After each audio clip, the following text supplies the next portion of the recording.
दुनिया में लड़ाई खत्म होने का नाम ही नहीं ले रही है। एक लड़ाई खत्म होती नहीं कि दूसरी सामने आ जाती है। ऐसा ही कुछ हुआ बाल्टिक सी में, जहां रशियन शिप ने जर्मन हेलीकॉप्टर को मार गिराया।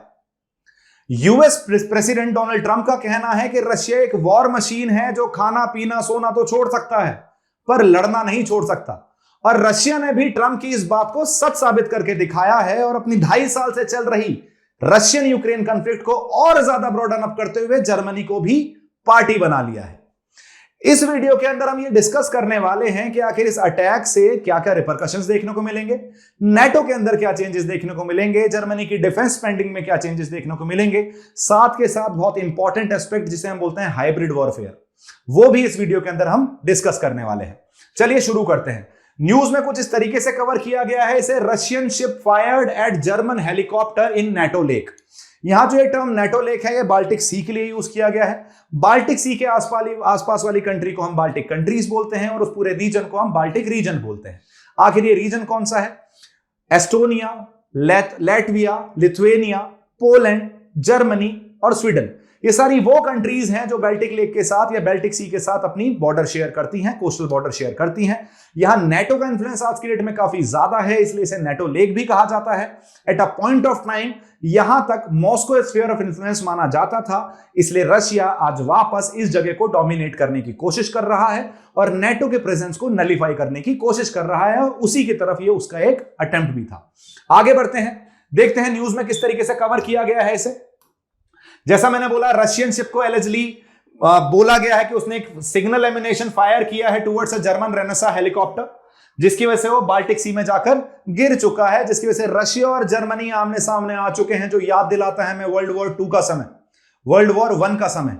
तो हम 100 साल पीछे जा चुके हैं। इतनी ज्यादा तरक्की करने के बाद भी आज भी कुत्ते बिल्ली की तरह यूरोप में देश लड़ रहे हैं, जिससे पता चलता है कि टेक्नोलॉजिकल डेवलपमेंट ह्यूमैनिटी का डेवलपमेंट के बराबर साथ में नहीं देखा जा सकता। दोनों अलग अलग चीजें हैं। आप एडवांस बन सकते हो पर आप इंसान बन जाओ इसकी कोई गारंटी नहीं है।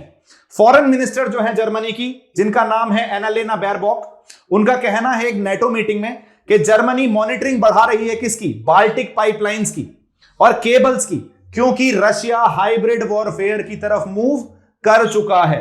अब वापस मैं रिपीट करना चाहूंगा, ये कन्वेंशनल वॉरफेयर की बात नहीं चल रही है। इस नेटो मीटिंग में फॉरेन मिनिस्टर ने यह कहा कि हमें हाइब्रिड वॉरफेयर का ध्यान में रखते हुए जो केबल्स हैं, जो नेटवर्किंग केबल्स हैं, उनका भी सर्वेलेंस इंप्रूव करना पड़ेगा। क्यों करना पड़ेगा वो हम वीडियो में आगे देखेंगे। अब ये जो रीजनल सिक्योरिटी है, ये जो अटैक हुआ, इससे रीजनल सिक्योरिटी पर क्या इंपैक्ट देखने को मिल सकता है उस पर एक बार नजर डालते हैं।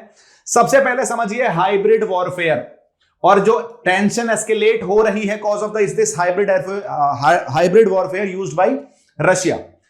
सिग्नल एमिनेशन का यूज बाय रशिया यह बताता है कि किस तरीके से नेटो के प्रति उसकी एग्रेसिवनेस बढ़ती जा रही है, स्पेशली बाल्टिक रीजन में। आप वो एक पैसिव स्ट्रेटेजी ना अपना के अब एक प्रोएक्टिव और एक्टिव स्ट्रेटेजी अपना रहा है, असर्टिव स्ट्रेटेजी अपना रहा है, जहां वो डायरेक्टली मैसेज देना चाहता है रशिया कि किसी भी तरीके से मेरे अलावा इस रीजन में कोई और डोमिनेंट नहीं रहेगा, और अगर आप इस रीजन को डोमिनेट करना चाहते हो तो वो रशियन इंटरेस्ट के अगेंस्ट है और रशिया इससे बिल्कुल भी एग्री नहीं करता है। हाइब्रिड वॉरफेयर किसे कहते हैं? हाइब्रिड वॉरफेयर उन टैक्टिक्स को कहा जाता है जिसमें ट्रेडिशनल मिलिट्री एक्शंस के साथ साथ आपको साइबर अटैक्स, सैबोटाज, डिसइंफॉर्मेशन जैसी चीजें कंट्रीब्यूट करते हुए दिखते हैं। अब बेसिकली इसको इस तरीके से देखिए कि जो ट्रेडिशनल वॉरफेयर चल रहा था, जो कन्वेंशनल बैटलफील्ड पे लड़ाई होती है, वो तो है ही, साथ के साथ न्यूज रूम्स में लड़ाई चल रही है, साथ के साथ इंफॉर्मेशन की लड़ाई चल रही है, साथ के साथ साइबर वॉरफेयर चल रहा है, साथ के साथ आप एक ऐसा साइकोलॉजिकल इंपैक्ट देना चाहते हो सामने वाले को जिससे वो वॉर शुरू होने से पहले ही हार जाए, राइट? इससे मैं एक चीज बोलना चाहूंगा, ये ऐसा नहीं है कि हाइब्रिड वॉरफेयर आज से चल रही है, कौटिल्य के टाइम से चल रही है। कौटिल्य का कहना था कि सैबोटाज के लिए या किसी भी तरीके से स्पाइस की तरह राजा को साधुओं को यूज करना चाहिए, ब्राह्मण को यूज करना चाहिए। क्यों करना चाहिए? एक ब्राह्मण को दूसरे राजा के यहां भेजो, उससे बोलो, वो ब्राह्मण उस राजा को इंफॉर्मेशन देगा, जी तुम्हारा समय हो चुका है खराब, तुम आने वाली अगली वॉर हारने वाले हो। तो आपने साइकोलॉजिकली उतना बैकफुट पे डाल दिया उसे कि जब वो लड़ाई लड़ने जाएगा तो उसके दिमाग में ये रहेगा शायद मैं ये वॉर हारने वाला हूं। इसे भी साइकोलॉजिकल वॉरफेयर कहते हैं। तो this is not very new, आपको ये hybrid warfare since time immemorial चलता हुआ दिख रहा है, लेकिन आज की डेट में भी आपको वापस से पिक्चर में आता हुआ दिख जाता है।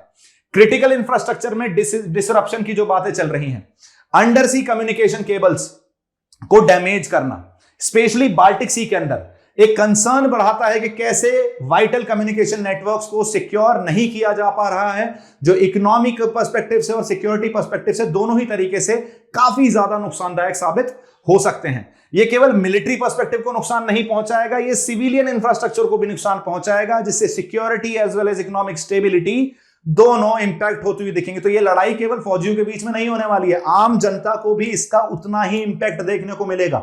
ये कोई वर्ल्ड वॉर 1 या वर्ल्ड वॉर 2 नहीं है जहां बॉर्डर पे लड़ाई लड़ी जा रही है। यहां अगर आपकी वो कम्युनिकेशन केबल कट गई तो शायद आप मेरे को भी ना सुन पाए, क्योंकि आपके पास इंटरनेट नहीं रहेगा। स्पेशली ये बात अप्लाई होती है जर्मनी और ईयू के लोगों के ऊपर। आगे बढ़ते हैं, रीजनल सिक्योरिटी पे बाकी क्या देखने को मिलता है कि आपको पता होना जरूरी है, ये भी समझना जरूरी है कि बाल्टिक सी जो है वो नेटो डिफेंस के लिए बहुत ज्यादा इंपॉर्टेंट रीजन है और रशिया यहां अपना इन्फ्लुएंस बनाए रखना चाहता है, और अगर उसका जो लूज आउट हुआ है पिछले 25-27 सालों में उसे वापस मेंटेन करने की कोशिश करता है। क्योंकि रशिया का कहना है कि प्री 1997 वाली ट्रीटी पर जाओ भाई, जो जितने नाटो मेंबर्स हैं 1997 से पहले उतने ही नाटो मेंबर्स रहेंगे, बाकियों को मैं नाटो मेंबर कंसिडर नहीं कर सकता क्योंकि ये मेरे सिक्योरिटी सिनेरियो के अगेंस्ट जाता हुआ दिखता है। रशिया का एक्शन, जैसा उन्होंने सैंक्शंस को अवॉइड कर लिया of course through with the help of China and India, साथ के साथ जर्मन एयरक्राफ्ट पे फायरिंग करना, यह बताता है कि नेटो का प्रेजेंस किस तरीके से एक चैलेंज है और सिक्योरिटी कंसर्न्स को बढ़ाता हुआ दिखेगा आपको बाल्टिक रीजन के अंदर, जो एक मेजर इशू बन सकता है। पावर डायनेमिक्स आपको शिफ्ट होते हुए दिख सकते हैं यूरोप के अंदर। कैसे? रशिया के थ्रेट की वजह से यूरोपियन नेशंस को रीअसेस करना पड़ रहा है अपनी डिफेंस पॉलिसीज को। उनका मानना है कि किस तरीके से मिलिट्री कोऑपरेशन को बढ़ाने की जरूरत है बिटवीन डिफरेंट यूरोपियन नेशंस, और साथ के साथ अपनी डिफेंस स्पेंडिंग भी बढ़ाने की जरूरत है, सो दैट आने वाले जितने भी आपको चैलेंजेस आने वाले हैं, जितने भी अटैक्स होने वाले हैं, उनको बेटर तरीके से काउंटर किया जा सके। कहीं ना कहीं ये जो सिक्योरिटी कंसर्न्स हैं ये फोर्स भी करेंगे यूरोपियन कंट्रीज को कि वो स्ट्रॉन्गर टाइज बनाए विद इन नेटो। मतलब जैसे हमें देखने को मिल रहा था ड्यूरिंग कोल्ड वॉर कि बहुत सारी कंट्रीज काफी ज्यादा क्लोज थी, कोल्ड वॉर खत्म होने के बाद सबने अपना अपना पर्सपेक्टिव रन करना शुरू कर दिया, तो फिर से नेटो को स्ट्रेंथन होता हुआ देख सकते हैं आप। कहीं ना कहीं रशिया का एग्रेशन उसके लिए एक मेजर कारण माना जा रहा है और रशिया को काउंटर करने के लिए शायद नेटो को रिवाइव किया जाएगा, नेटो को वापस से उस पोजीशन में लेके लाया जाएगा जहां वो प्री 1991 एरा में देखने को मिल रही थी। बात यह भी है कि जब 1991 में यूएसएसआर का डिसइंटीग्रेशन हुआ तो रशिया का कहना था देखो जी वॉर्सो पैक्ट तो खत्म हो गया, नेटो आपने यूएसएसआर के अगेंस्ट बनाया था, यूएसएसआर अब एग्जिस्ट करता नहीं तो नेटो को भी खत्म कर दो या मुझे भी नेटो में ऐड कर लो। तो ना तो यूएस ने रशिया को नेटो में ऐड करा, ना ही नेटो को खत्म करा, जिसकी वजह से रशिया की इनसिक्योरिटी हमेशा बनी रही। और उसी का कारण आज आपको देखने को मिल रहा है कि रशिया यूक्रेन कॉन्फ्लिक्ट और ये पहुंच चुकी है जर्मनी। दो बड़ी पावर्स आमने सामने हैं, दो ऐसी पावर्स जो मेजर मादा रखती हैं इस ग्लोबल ऑर्डर में, वो आमने सामने खड़ी हुई दिख रही हैं, जो ग्लोबल स्टेबिलिटी के लिए बिल्कुल भी अच्छा नहीं है। रशिया और नेटो के रिलेशंस हमेशा से ही आपको खराब देखने को मिल रहे हैं। जैसे अभी मैंने आपको बोला ये एम्यूनेशन की फायरिंग जो हुई, ये जो सैबोटाज कर रहा है अंडरलाइन जो अंडर सी कम्युनिकेशन केबल्स हैं उनके साथ रशिया, तो काफी हद तक आपको रशिया और नेटो मेंबर्स के स्टेट जो रशिया और नेटो मेंबर्स जो हैं उनके रिलेशंस खराब करता हुआ दिखेगा। नेटो का जो डिफेंसिव रेस्पॉन्स होगा वो कहीं ना कहीं क्रिटिकल इंफ्रास्ट्रक्चर को मॉनिटर करने पे सीमित रहेगा। भी वो बहुत ज्यादा एग्रेसिव पॉलिसी नहीं अपनाना चाहते, वो चाहते हैं कि जितना भी क्रिटिकल इंफ्रास्ट्रक्चर है जिसकी वजह से इकोनॉमिक और मिलिट्री पर्सपेक्टिव रन करते हैं उनको सेफगार्ड किया जाए, उनकी सिक्योरिटी को मॉनिटर किया जाए, जिसकी वजह से कहीं ना कहीं ये जियोपॉलिटिकल डिवाइड और जो एस्केलेशन है between the EU and Russia ये आपको और ज्यादा बढ़ता हुआ दिख सकता है। जर्मनी का क्या रोल रहने वाला है, उसकी डिफेंसिव प्रिपेयर्डनेस पे भी बात करनी जरूरी है। आपको यह समझने की जरूरत है कि जर्मनी ने अपने डिफेंस मेजर्स इंप्रूव करने शुरू कर दिए हैं, उनके जो इंफ्रास्ट्रक्चर का जो प्रोटेक्शन है, जो सिक्योरिटी सिनेरियो है, उसे इंप्रूव करना शुरू कर दिया है। अपने आप को उन्होंने तैयार करना शुरू कर दिया है कि आने वाले समय में कोई पोटेंशियल कॉन्फ्लिक्ट हो सकती है, दुनिया शायद एक ऐसी वॉर की तरफ बढ़नी शुरू हो जिससे हम सब बचने की उम्मीद करते हैं, जिसको हम सब बोलते हैं कि शायद ये केवल एक हाइपोथेटिकल एस्पिरेशन तो मैं नहीं बोलूंगा, हाइपोथेटिकल एक प्रिडिक्शन ही है कि वर्ल्ड वॉर 3 की तरफ हम मूव कर रहे हैं। भगवान करे ऐसा ना हो, समझदारी से काम लेना चाहिए, रिजोल्यूशन टेबल पर बैठकर चीजों को रिजॉल्व करने की कोशिश करनी चाहिए, क्योंकि वॉर से कभी किसी का फायदा नहीं हुआ है। ये एक सीरियस शिफ्ट दिखा रहा है नेशनल सिक्योरिटी प्रिपेयर्डनेस की तरफ। जर्मनी थोड़ा सा बैकफुट पे आ चुका था अपनी प्रिपेयर्डनेस को लेकर, जैसा आपने देखा है इमिग्रेशन के टाइम पे भी जर्मनी ने अपने बॉर्डर्स ओपन अप कर दिए थे, लेकिन इस इंसिडेंट के बाद जर्मनी ने अपनी डिफेंस स्पेंडिंग बढ़ाता हुआ दिखेगा, क्रिटिकल इंफ्रास्ट्रक्चर की सिक्योरिटी बढ़ाता हुआ दिखेगा, अपने आप को बेटर प्रिपेयर करेगा। अगर कोई लड़ाई होती है तो जर्मनी भी उसके लिए प्रिपेयर्ड रहना चाहिए।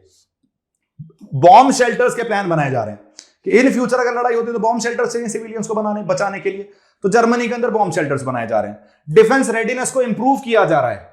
जर्मनी के ये सारे प्रोएक्टिव स्टैंड्स बताते हैं कि जर्मनी पूरी उम्मीद लगा के बैठा है कि फ्यूचर में हाइब्रिड और मिलिट्री वॉरफेयर की पूरी चांसेस हैं, तो जर्मनी तैयारी में लग चुका है।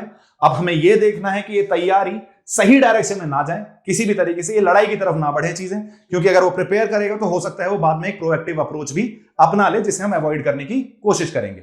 इंटरनेशनल रिलेशंस में बाकी का इंपैक्ट देखने को मिल सकता है आपको। जो ओवरऑल ग्लोबल सिक्योरिटी आर्किटेक्चर है उसमें आपको एक डिफिकल्टी, उसमें आपको चेंजेस देखने को मिल सकते हैं उस आर्किटेक्चर में।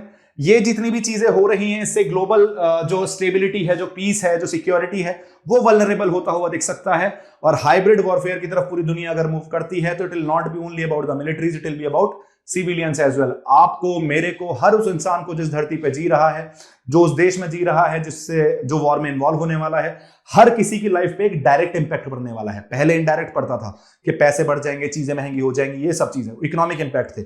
आज की डेट में सिक्योरिटी इंपैक्ट, इकोनॉमिक इंपैक्ट, साथ के साथ आप जो हम राइट टू इंटरनेट की बात करते हैं शायद वो भी खत्म होती हुई दिखेगी अगर ये हाइब्रिड वॉरफेयर कंटिन्यू होता हुआ दिखता है, क्योंकि साइबर अटैक्स आपको काफी ज्यादा बढ़ते हुए दिख सकते हैं। जो इंटरनेशनल ऑर्गेनाइजेशंस हैं जैसे नेटो, ईयू, यूएन, इन्हें अपनी स्ट्रेटेजी इंप्रूव करनी चाहिए जिससे वो इन थ्रेट्स को बेटर तरीके से टैकल कर सकें, बेटर तरीके से काउंटर कर सकें। हाइब्रिड वॉरफेयर क्या है? मैंने जैसे आपको बताया, हाइब्रिड वॉरफेयर वो है जिसके अंदर कन्वेंशनल मिलिट्री टैक्टिक्स के साथ साथ इररेगुलर वॉरफेयर भी ऐड किया जाता है, जैसे साइबर अटैक्स, डिसइंफॉर्मेशन और इकोनॉमिक प्रेशर्स। जैसे जो सैंक्शंस लगाए गए थे रशिया के ऊपर, इसे भी आप हाइब्रिड वॉरफेयर का ही एक एस्पेक्ट मान सकते हो। यूरोपियन सिक्योरिटी पे काफी हद तक आपको एक मेजर इंपैक्ट देखने को मिलने वाला है। जो क्रिटिकल इंफ्रास्ट्रक्चर को टारगेट किया जा रहा है बाई रशिया, जैसे पाइपलाइंस को, कम्युनिकेशन केबल्स को, इसकी वजह से एक साइकोलॉजिकल स्ट्रेस बन सकता है यूरोपियन यूनियन की कंट्रीज के ऊपर, जिसकी वजह से और बेसिकली जो साइकोलॉजिकल स्ट्रेस है, it's not only about the critical infrastructure security, it's also about जो डिसइंफॉर्मेशन फैला रहा है रशिया, इकोनॉमीज को डिस्टेबलाइज करने की कोशिश कर रहा है, सोसाइटीज को डिस्टेबलाइज करने की कोशिश कर रहा है थ्रू द इंफॉर्मेशन वॉरफेयर। तो basically west is testing the taste of its own medicine, getting the taste of its own medicine. जो वेस्टर्न वर्ल्ड हमारे साथ करता है एक psychological warfare, information warfare through different indexes, religious freedom, happiness freedom, press freedom, तो साथ उसके साथ भी रशिया आज की डेट में एक रिवर्स वॉरफेयर की तरफ चालू कर चुका है, जिसकी वजह से अब उन्हें पता चल रहा है कि ये करने से आप फॉरेन इंटरफेरेंस अलाउ कर रहे हो और दूसरे के कंट्री में इंटरफेयर कर रहे हो। जब उनके साथ हो रहा है तो उन्हें बुरा लग रहा है, जब वो दुनिया भर के साथ करते हुए आए थे तब उन्हें ये वैलिड लगता था, क्योंकि उनके जियोपॉलिटिकल गेन्स अटेन हो पाते थे।